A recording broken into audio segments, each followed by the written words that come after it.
Hey there, Divyun Mystery here, coming at you with another video. This week's blog is all about 7 lessons to make more high ticket sales in your business.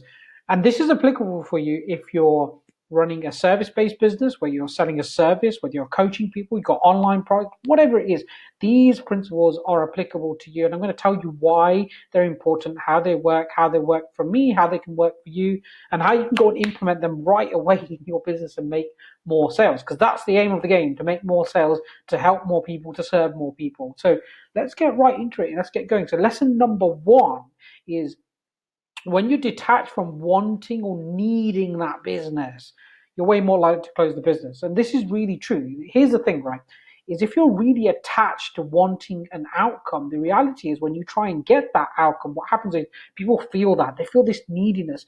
And what you're actually selling, let's say you're selling a service, right? I sell services, I sell coaching as well. But when you're selling a service or coaching for that matter, if you're needy of that, I want to close the sale, you're setting the expectation straight away, that energetic expectation of this is what it's going to be like when we go down the line. And people are not going to buy from you because what they are buying is the solution of them not having to do the work, the solution of them not having to make the effort. That's what they're buying, the solution to their problem. And their problem is that they don't want to put this effort into doing this thing, or they want guidance. They don't want to have to give you the guidance or give you that energy.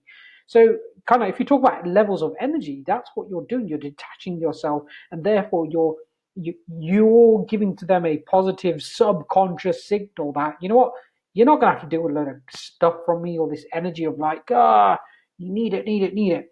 And the reality is, the bigger the business you go to, the more they don't want that energy. They just want to give you the work and you get on with it, right? The more you charge, the more that is the case. And even with coaching, that's the case. I was speaking to a friend recently who was having a coaching from somebody, and I I sensed that that person that they were having coaching from, they needed something from them. And look, they weren't paying lots of money for this, but the reality is that person couldn't sell the coaching for a lot more because they were needed. They actually wanted something out of the relationship. And we can't get rid of that because obviously we're doing a transaction. We want money from that person. We want the business. But what we can do, we can lessen it. And we can lessen it by knowing, we're going to go deep into a little bit of psychology here now, and we can lessen that need from that person by detaching ourselves from the outcome.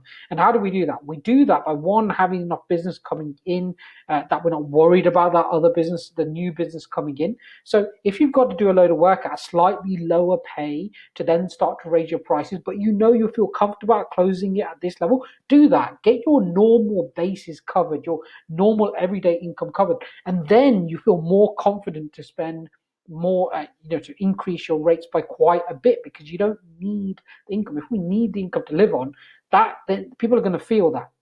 The next stage is also going a little bit deeper psychologically. We often learn that our worth comes from what we do. So when we're kids, when we're growing up, our parents might say, do this thing. And if we don't do it, then we kind of feel like, well, I'm a bad person, because that's how our parents make us feel, because they want to get that thing done, right? And as a result of that, we feel, I'm a bad person. And we take that into our work. And then we go into a job and we trade time for money, and this, for not a lot of money often as well, in the big scheme of things. And what we do is our worth starts to rely on how much our boss likes us and how much we get done in that 40 hours a week that we are paid for, right? It's about increasing output. When you actually detach yourself from this worth, this, you don't get your worth from doing things for other people. You don't get it from the outcome that you create from needing that other person. Then you can start to charge whatever you want to charge, because you start detaching. And look, I recently listened to a podcast exactly about this. Guy's very wealthy, and he said, when I started out, I looked at everything. When how do and made decisions based on his hourly rate being $5,000 an hour. This was way before he ever earned that amount of money. And now his hourly rate is way more than that, effective hourly rate. But he used to think about his time being worth $5,000 an hour before he ever got to that point, because he was detached from the time, the value of his time, and what he was doing, right? He didn't link the two together. His worth was not linked with the amount he was charging. based on what somebody else said. He just went, right, this is what my time's worth. And now he's become a very successful person. So we kind of have to detach ourselves from our worth cannot come from that. Now, here's a little trick of how to do that, right? Because you're probably sitting there going, okay, I know this, I make an offer and I'm nervous about it, and nervous about the price, and nervous about whether someone's going to buy and all that kind of stuff. And I totally get it. I've been there, done it, got the t-shirt, still sometimes do it. We could default to that still, depending on how we're feeling. But first of all, get into a good place. And then secondly, to detach yourself from that outcome, you really want to focus on your life as a whole. So what I find really useful is having stuff that I do outside of business where I'm just serving, I'm just giving, like I'm giving, and I do this often. I spend lots of time each week just giving to people, not getting paid for it, just giving because I can and I want to, and that giving makes you feel good, right? It makes me feel really good, and then I'm like, you know what? I don't need to get my worth from my business because I feel good. And when I do that, I don't need to get my worth from the business. Therefore, I'm now detached from what I charge, and I can now start to increase what I charge as a result of that. And so, being detached allows you to charge more. And it's not an easy thing to do. It's a process. It takes time.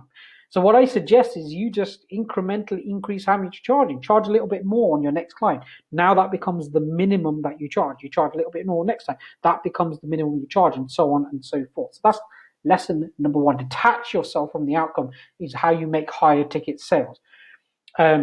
Secondly, is don't be scared to do or afraid to do something out of the ordinary. So if you can see, here's the thing: people get afraid of their clients, right? They go, "Oh, I need this client," so we start to get afraid. So now the client goes, "I want to do this," and I give you an example. Recently, there's a client that I've just started, has been a client for a while, but we just started working on a new project. And this client came to me and said, Divian, we're thinking about doing this. And I said, I'm going to be honest, rubbish idea. I didn't say the word rubbish, but I said, this is not a good idea because of A, B, C, D, and E. It's not going to work because of these things. I understand what you're trying to do, and I understand your vision. I love your vision, and I love that energy that goes into it. If I'm being real, that ain't going to work the way you think it's going to work. Now, you can go and do that, and totally cool with you doing that. You're going to do it yourself. Or I can help you with that and come up with a different plan that I think has a way more high likelihood of working. So we did. We went out of the ordinary. And here's the other thing. Don't be scared to innovate. In your marketplace, if you're exactly the same as everybody else, let's take, for example, a chip shop. If you have 5 chip shops in the area where they're all branded as fish and chip shops and they sell fish and chips and they don't do it in any different way, it's exactly the same every single time, then fish and chip shops are going to charge about the same amount and compete for the same set of customers in the exact same way and charge the same amount and make about the same amount of profit. There is nothing differentiating you. Now, if you look at that market and you go, how do I change what I'm doing? How do I develop what I'm doing? How do I become different? So let's say you're a coach, right? There's loads of coaches out there. You can change what you're doing by the way you position yourself, by the way you deliver it, and the frequency by which you deliver it, the method by which you deliver it. For example, if everybody does Facebook groups, have you thought about going offline and doing something offline? Right? If everyone does something offline, have you thought about doing something online? If everyone does something on Facebook, have you thought about using Marco Polo as a group, as an example? If everybody does one-to-one, have you thought about doing groups? Like, you got to innovate in some way, shape, or form. But innovation also, going out the ordinary, also means doing something a bit different to solve their problem. So, for example, I have if you serve a particular marketplace and you know they've got this one particular problem, and you know the best way to solve this problem is by doing this thing, but you've got to send that in the post. Do it. Do it right. If you know there's a solution to their problem, if they start out on your program and you know spending half a day is going to make the biggest difference to them getting on the right track versus just doing it all online, go spend half a day with them. But factor that into your cost, right? Into your price. Do something out of the ordinary. Go meet your clients in person. Whatever that thing out of the ordinary is. Often, I can tell you a little trick, right? Is often in this day and age, something different is often sending something in the post. Not many people do this nowadays. Back, you rewind 50, 60, 70 years before the internet, and you had to do things offline. Nowadays, everyone does everything online. They don't do things offline. So It's difficult to differentiate. Do you send them a personal text message? Do you think about these things, right? Is how do you get yourself into a category of being different? And often different can mean more personalized, or it can also mean, and being more personalized doesn't have to take tons of more time. You don't have to do it all manually. There's ways of leveraging your marketing to automate these personalized follow-ups. We have the automation today to do that really quickly and easily and grow your business as a result. Because that personal contact, that making it different, doing something out of the ordinary, proposing something out of the ordinary, but really doing that in a way that's focused on getting them results, right? Focused on getting them results is the key to making that happen, right? If there's something that you know is a common problem, you can solve it in a way that nobody else solves it, you're going to grasp a massive market because people are going to love that, get results, talk about it, refer people, and you're going to grow your business. So don't be afraid to do something out of the ordinary and innovate. I'm going to add in here and innovate because that's really important to innovate. Constantly, consistently innovate what you're doing. Never stop on that innovation line. Have a budget aside just to innovate your business constantly. That's lesson number 2. Lesson number 3 is create a lead into doing some higher ticket work with people by showing them incredible value at an entry level, right? And view that entry level work as a relationship builder as opposed to a profit maker. So, for example, I have a client, and this client does very well. Love working with her, I coach her, and one of the things she has is an online program. And this was a game changer in the way she's thinking, the way she's doing things. I said to her, this online program that you sell for, I can't remember the price. It's around £100, dollars, that kind of region, maybe a bit less, in that kind of region, let's say. I said, put that money aside. Don't count that money as income. Count it as you just getting a customer, starting the relationship, and put that money aside and use that money to now start to innovate your business, right? But that initial sale is the relationship builder. Go deep with them. Make sure you're building that relationship because historically, when we look at all the people who've joined our higher ticket program, then people are the people who bought the lower ticket stuff in the first place and then ascended to that higher ticket stuff over a period of time. It can take them 6 or 12 months to ascend, and that's okay. But but it's important to know that people will ascend to that higher ticket stuff if you get them in at a lower level. But serve them really well at that lower level, whatever it is, 50 quid, 100 quid, 200 quid, 300 quid. It's relative to your marketplace, right? So don't limit yourself to £7. A lot of people sell stuff for $7. That can work, but it's relative to your marketplace. So if you're selling a Bugatti, a Bugatti or if you don't know what a Bugatti is, a supercar, right? $7 is too cheap for your entry level because that supercar is going to cost 2, 3, 400,000, £500,000, £1 million, £2 million, £5 million, whatever the price is of that supercar. So in that instance, your entry level might be, I don't know, £3,000, right? But it's a way of creating a relationship to begin with. Might be. I'm not saying it is. Might be, right? But it's probably not going to be $7. So think about your marketplace and how you create that slightly. I don't want to call it low ticket because it's not necessarily low ticket. It's entry level, right? It's entry level, whatever that means for your marketplace. Create a product or a service that's entry level that can start to build that relationship. Because once you get that relationship, so much more is possible. It's a whole nother world, right? Lesson number 4 is keep providing consistent value.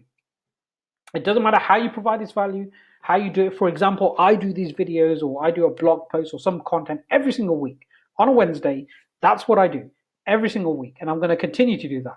And it's important to me to do that because I want you to get to know me and I want to build that relationship with you, right, over time, because you may at some point want me to help you with your marketing, with your funnels, or building them, or doing it for you, or coaching you. You may want my help, and I want to build that relationship with you. Now, often the content that I provide is related to making more sales in your business, but it doesn't have to be. For example, with one client, I recently showed them how they could, and the value was, hey, I can do this for you. I can save you £2,500 a year. right? I showed them how spending £650 could stop them from spending $3,000 or £2,500 a year and save them. Obviously there's a cost of implementing of the 650, but save them about £2,000 in the first year, and then consistently £2,000+ every single year thereafter. Um, and what that does is keep you in the forefront of their mind. Now that's kind of, I'll do this for you and save you this money, but it could be other things on top of that, right? It could be just, hey, I learned this thing about how to manage your money better. I learned this thing about how to how you can do this thing over here, that thing over there. Whatever it is, you just keep providing value. It's good for it to be related to what you're talking about, but if you genuinely just come across something that's going to help them, just let them know. Let them know, hey, I've come across this thing, it's going to help you. Here it is. And they'll be like, wow, that's really cool. Thanks so much for your help. And that builds the relationship. It doesn't always have to be on the content you're talking about if you can't think of anything on that content. Just feel inspired and do that consistently. It could be through text message, it could be through email, it could be through Facebook. It doesn't matter how you do it. It's just the fact you're doing it. Now, I do it through email because that's more leverageable, right? I can talk to many people in one email versus text messaging people individually or phoning them up individually. But I still do it individually because I think of individual people and go, how can I help this person have a better business? And I go, oh, if you do this in your business, you there, then that will help you in your business. And I think about this person. And then individual personalized ways of helping people will also deepen the relationship even more so than this. So I'd say do both, but be consistent. I find at least one way to be consistent. Often people talk about posting or emailing regularly more than once a week, especially on social. They're like, oh, I heard Gary Vee say something like, you got to create 8,000 bits of content a day or something like that. And I was like, not happening. I am not creating 8,000 pieces of social content every day. I don't have a team your size. And I'm not doing that right now. Maybe at some point I will, but right this minute, I don't have a massive team that I I don't have a cameraman following me about every day, all day. I don't have 4 or 5 people working on just purely my social media, let alone the 600+ people that he employs. And that's okay. You've got to start where you're at, right? So I just do one email every single week with this bit of content, and I will start to add in bits where I'll get more people to repurpose the content that I'm creating at some point when I'm ready to do that. But the key is do it consistently. If that's once a week for you, do it once a week like I do it. It's totally cool. Lesson number 5 is to find people willing to pay more. Look for people already spending more. This one will totally change everything. I probably should have put this as lesson number 1. This will change everything, right? I'm sure you've heard the phrase, you can't sell snow to the Eskimos, right? Because they've got an abundance of snow or ice or whatever, right? But here's the thing, if you sell water to somebody in the middle of the Sahara Desert, they're going to buy because they need water, especially if they've run out of water, right? Um, this is quite a big mistake that a lot of people make, is they go to their current marketplace that they've started out in, and often, let's be real, right? Most people, when they're starting out in business, it's quite messy. We go to networking events, we kind of like just try and pick up business bits here and there and everywhere. We're kind of figuring out how to do stuff, and we're figuring out, who's our marketplace, and there's tons of figuring out that we're doing, right? And what happens is, as a result, we create this marketplace that are quick wins, get a bit of money in, and we don't necessarily see that they're not going to spend more money. And then we try to raise our prices with this same marketplace, and this marketplace doesn't want to pay higher prices because they can't afford to pay it. They don't see the value in it. They've not got them particular problems, or if they haven't got the money to solve them problems, or they've not got the confidence in their business to solve them problems, or in their life or whatever, right? They're not got the resources to be able to easily make that decision, right? And they don't value the solution that you have. So what we've got to do over time is we've got to start to look for the marketplaces where they're already spending the money. Don't try and create the marketplace. Go and find the people already spending the money. And there are people out there. So, for example, if you're coaching people, and you're coaching them on how to stop smoking, They may have already gone and bought courses on how to stop smoking. They may have gone and bought courses on personal development. Go and find them people in them places who've already spent a load of money, and they will pay you more because they've already spent money. They're already used to spending money. If you're working with businesses, work with bigger businesses who are making £500,000, £1 million, 2 million, 10 million. The bigger the business, the bigger the budget they have, and the easier the decision making is. If you're coaching somebody on something, right? If you go for people who earn £20,000, £30,000 a year, the decision to spend £5,000 is challenging, understandably, unless the problem is super big for them. But if you go to somebody who's making £300,000 a year personal income, and they, for example, take an example of a client of mine who coaches parents. If you're targeting people who, parents who earn a collectively got £300,000 a year, and you charge £5,000 for your solution of how they can be better parents, how they can solve the meltdown, solve the challenging situations they have with their children, they're a lot more likely to pay it because they're like, I only have 24 hours in a day, and I want a solution to this that's going to get me right to the core of what the solution is without me having to go through a course and figure it all out myself or all that kind of stuff. And generally speaking, when you pay more for something, the solution, not always, I just want to be clear, not always is the solution very obvious, or very to the point. Sometimes people waffle and sell a load of crap, right? But most of the time, when you pay a bit more, the solution it's a lot more geared towards you and easier to implement. So look for people who are already spending the money in your marketplace and find where they're hanging out, right? And just deal with them people. It will be so much easier than dealing with people who don't have money. I've got plenty of examples where I used to charge less and it was more work, and then I regretted it, and then I get into the cycle of charging less. I have less time to find more clients to pay more. I don't feel as confident, and it just consumes you energetically and with your time. And one of the things I heard the other day through an audio I was listening to, they said, here's the thing: when you're energetically not aligned with what you're working with, let's say you take a job, £1,000 over a month, right? And you go, I'm going to do that because it's more than I ever charged before. But energetically, that doesn't work for you for the type of person or the work that you're doing. This is slightly aside from this particular lesson, but I guess it's a 5B lesson, right? An extra bonus lesson. If you're not aligned with that and you take it on, you're saying yes to £1,000, which could be at the cost of £27,000 of income, right? So you've got to really home in on this and be like, look for the people already spending money. If you accept business from the people who you're charging less to, then you're saying no to the potential of people who are willing to pay more because you're consuming your time, energy, and effort into this person who's paying less. And that's super important. That's lesson number 5. Lesson number 6, if you're selling, and this applies to you kind of if you're selling one-to-one, the delivery doesn't have to be one-to-one, but if you're selling one-to-one, if you go at a steady pace and build a relationship, go at a steady pace and build the relationship. And if you don't offer a solution on the first point of contact, even if you have a solution on the first point of contact, think about it this way: how many times have you bought something for a large amount of money the first time you saw it, or that saw that brand, saw that solution? I bet you've never done it, or hardly ever done it, unless you really, really badly needed that solution, right? Most people don't do it. Don't go against the grain and try and just find. Don't go against the grain. Just trying to just find the people in intense amounts of pain.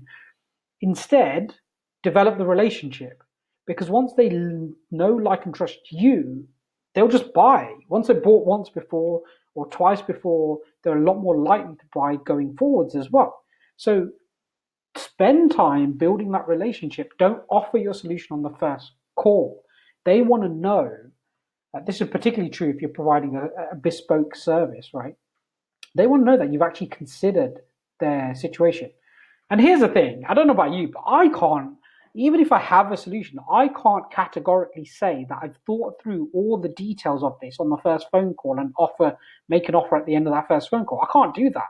I actually personally need time to go away, let myself mull over it, and think about all the little things that I need to think about. Even if I've got a systemized way of collecting the information, I still need time to mull over that and see one, if the business is right for me, see if the solution I'm thinking of is right for the person that I'm giving the solution to. I need to consider all of this to then be able to offer the right solution to them that works for me and works for them. And so even if you've got a group coaching program, you might, first phone call, you might be talking to them about what their challenges are, and then maybe talk about the group program, but be like, hey, I'm going to come back to you. Or you're just building a deeper relationship with them. You maybe made that offer of the group coaching program, but then you're focusing on building a deeper relationship with them over time. Um, Focus on that relationship, because the relationship is critical to success long term. Just go deep with the relationship. Just go real deep with the relationships. I can tell you categorically that asset of the relationships is more valuable than anything else. Trust is the most valuable currency in business. Nothing else matters long term. I came up with that quote somehow. So, if you're selling one to one, go at a steady pace. You might have to have a number of phone calls. So, for example, recently when I was speaking to a client, I had the first phone call, gathered the information, I went over that information, and I had a few more questions. So, I had another phone call to answer them questions. Then I had a conversation with the people on my team around how we implement the solution, my ideas, their ideas. We got in line with each other, and this then solidified the idea.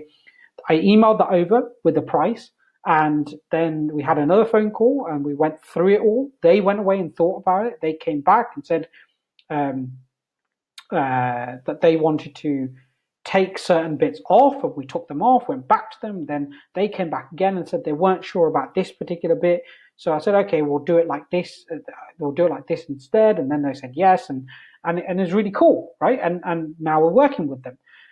But there was about probably 6 phone calls that we had in that, right? 6 phone calls. And they're somebody who bought things from me previously. So we've got a relationship. But it just takes time, right? To iron out them details of what you're talking about and what you're offering them, and making sure it's the right solution for them. And if you don't know them yet, or they don't know you yet, because let's be real, if they don't know you, they're probably less likely to buy. So you got to build that relationship. But if you don't know them, it feels weird to pitch to them, right? So you kind of want to get to know them a little bit. Imagine someone buying a package for £10,000 off you, and you don't know them. You don't know if it's right for them. You might want to build that relationship a bit more before it's a yes. So go at a steady pace. Don't be in a rush to make the sale. Just go at a steady pace, build that relationship, and you'll find over a longer period of time, then relationships will accumulate to a lot more sales long term. Lesson number 7, there are 2 types of leverage in business and in life. So this is kind of a side bonus lesson, if you'd like. There is capital leverage and human leverage. So what do I mean by that? If you focus and find the bits that you absolutely love. So let's talk about capital leverage. Capital leverage is just leveraging money. Simple as that, right? You can go and leverage money, pay for stuff, and get stuff done for you, or go and invest money somewhere to create more money. Human leverage is where you leverage other people to do things for you. If you focus on the bits that you absolutely love energetically, you'll do better in that, leveraging other humans to do the rest for you, than you do trying to do everything by yourself. So if you focus on leveraging other people but here's the thing, you've got to know yourself. To leverage other people, you have to know yourself inside out. That's where the work is understanding you and yourself and who you are and what you're good at, what you love and what you don't like, and why you don't like it, and why you love the things that you love, and what energizes you and what takes away energy from you, and the interactions that you like, and the clients that you like working with, and the people you like working with, the values that you have, and the principles that you hold, and all these things. When you start to really deeply understand that and how you like to serve people, when you deeply understand that, now you can build a team that works for you, as opposed to building a team because some business expert has told you got to build a team. And you do have to build a team if you want to grow a big business, right? You got to build a team if you want to grow big. But you've got to build a team in the way that works for you, not just because somebody said these are the people you should have on your team. And you figure that out by knowing yourself really well and knowing what you absolutely love to do, and then giving the other stuff to other people. Now, at the beginning, that might look like you factor in a cost for this other stuff to happen for each project that occurs. So, right, you sell coaching, you might factor in, you sell a £5,000 package, you might factor in £500 for this person to create the onboarding process for you, as an example, right? So you give them £500. They do all the onboarding for you. I'm just picking random numbers, by the way. I'm not saying this is the cost. They do the onboarding process for you, and that's a set cost every time you make a sale, right? Other ways of doing it is you hire someone to do it on a regular basis. So you pay them £200 a month, for example, to do a specific amount of things for you.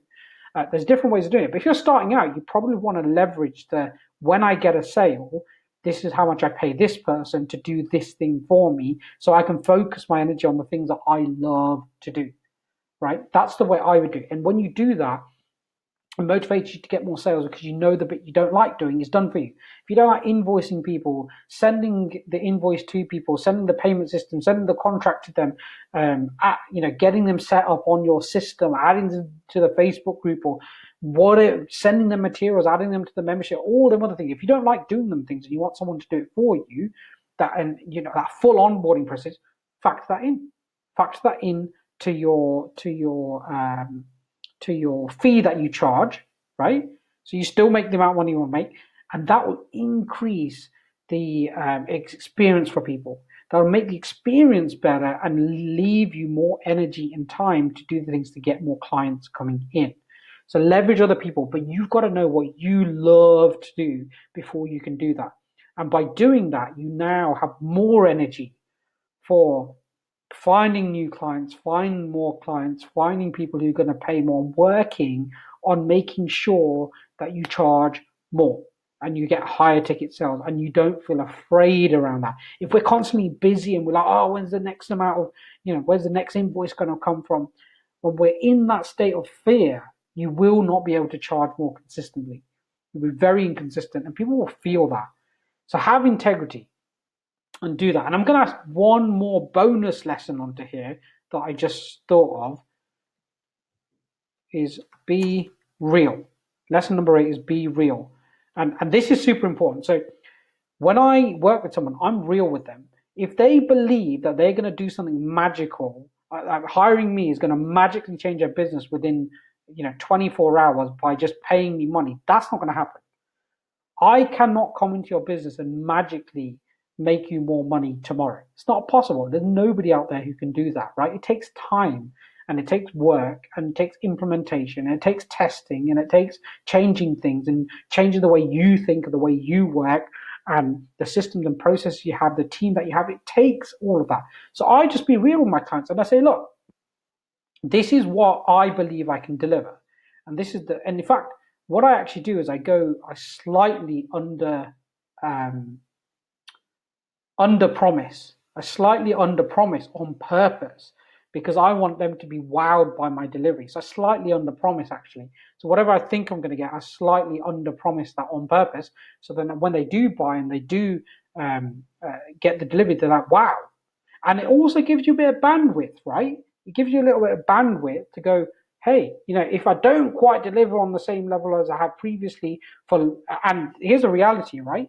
There can be lots of reasons you don't deliver on the same level outside of the effort you're putting in. There's things that you could be putting in that you're not even putting in, things that are outside of your control that stop you from delivering the quality of result that you want to deliver. It could even be them as a client, right? It can often be them as a client. So if you're real with them and slightly under promise, you have a bit more bandwidth, right, to make sure that you at least hit your target of what you've said is going to happen. And this is exciting because when you're real with somebody, you don't have to pretend, you don't have to be hype, you don't have to pretend, you're just real with them, you're upfront, you're honest, and then the relationship starts like that and you build trust. Trust is the currency of business. If you want to be successful long term, nothing else matters, right? And I came up with that the other day. It's really cool. But this is true, right? Trust is the currency of business. Nothing else matters. So if you're real, you'll build trust. If you're not, over a period of time, maybe not straight away, people will feel that disintegrity, and you'll lose the raving long-term fans who bring you referrals, etc., etc. And we all need clients who are going to stick with us through thick and thin. Sometimes when we make decisions in business that doesn't work out, what you don't want is a client going, "Oh, this guy's an absolute idiot because of this and blah blah blah blah blah." Look, let's be real. Sometimes things don't work out to plan. It can be you, it can be other people, it can be factors outside of you that you have zero control over. And what you don't want is the people who paid you for work to go, "It's your fault." Because if you, and they won't if you build trust with them. They'll see the reality of the situation if you build trust with them. But if you don't, then they won't see the reality of the situation. The way you build trust is by being real and honest and open, and you will be blessed with so much more when you do that. So they're the seven, well, actually 8 lessons to making more high ticket sales that I've learned over the years, and I suggest if one of them resonated with you, pick one, go implement that, and you'll see that your high ticket sales will start to grow. Thank you so much for joining me on this blog post. If I can help you in any way, reach out to me. Let me know. We can have a conversation. I'm still Divian Mystery, signing off.